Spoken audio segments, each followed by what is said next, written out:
Welcome to Legal Marketing Minutes, where I share short bursts of current marketing news and advice. I'm your host, Nancy Myrland, with Myrland Marketing and Social Media. If we haven't met, I'm a marketing, business development, content, social, and digital media speaker, trainer, and advisor for lawyers and legal marketers in mid to large-size law firms.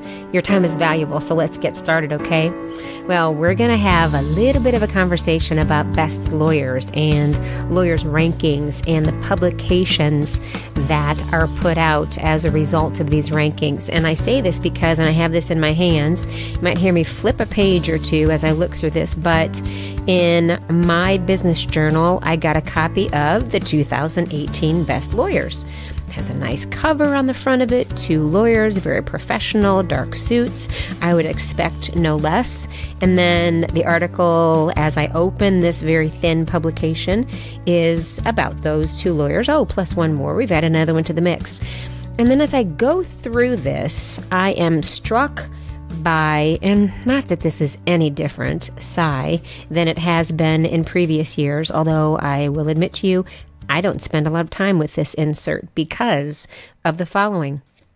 The print is tiny. The print is really tiny.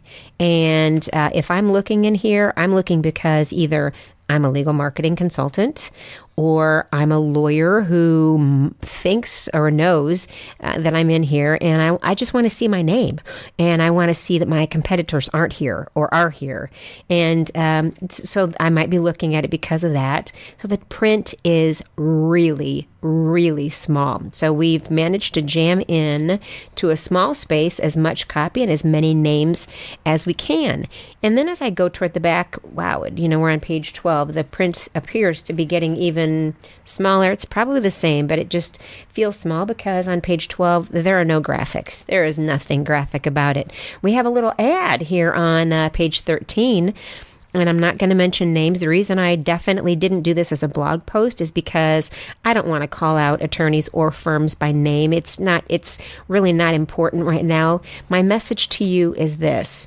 If you are offered an opportunity to spend any money to go into these inserts, then I want you to think about it for a little bit. I am back on page 15, which is the inside of the back cover.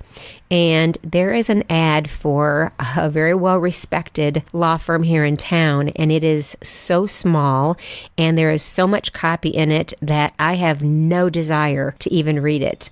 There's a nice picture of the people who are owners of the firm, partners of the firm, and we're not even putting spaces in between our paragraphs because somebody decided they had so much copy they wanted to get inside of that little tiny ad that they decided they would skip putting a line in between paragraphs. And we just thought we would jam as much as we can in there.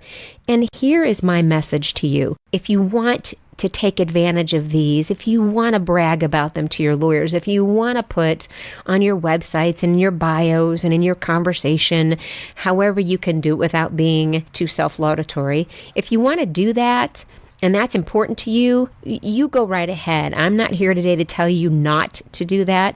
What I am here today to tell you that if you have an opportunity to spend any money to maximize that, and someone offers you teeny tiny ad space or any other way, even if it's on a website or it's a banner ad or it's on the lawyers or it's on the awards website, and you aren't going to be able to stand out or to be read or to be noticed, don't do it. Do not waste your money. Don't waste your firm's money. It's really not worth it. And don't waste the time of the people putting the ads together either, whether that's in your firm or that's an agency you use, or it's somebody at Best Lawyers or whatever kind of lawyers, whatever kind of award this happens to be. Don't waste your money. This is similar to when people ask me if they should sponsor a particular event. And I'll usually say, let's talk about this. Who else is sponsoring it? Can you own a category? Can you make sure that when people are sitting at a dinner eating rubber chicken, actually, sometimes it's not that bad, so maybe I exaggerate there. But if they're sitting there and your name is not prominent somewhere, or it hasn't been used prominently in promotion leading up to it, and it isn't prominent in a program while people are sitting there bored and flipping through the program, or it's not being mentioned from the podium at least a couple times, if you aren't being featured prominently, then you seriously need to consider saving your dollars. It's really not worth it if you can't own some prominent piece of that sponsorship. All right? All right, that's my tough love for you today. Well, that's it for today's Legal Marketing Minutes. Do me a favor and let me know your thoughts about this topic. Do you get caught sponsoring and purchasing ads like this? And do you feel like you have to? Does somebody tell you have to, and so you do it because of that?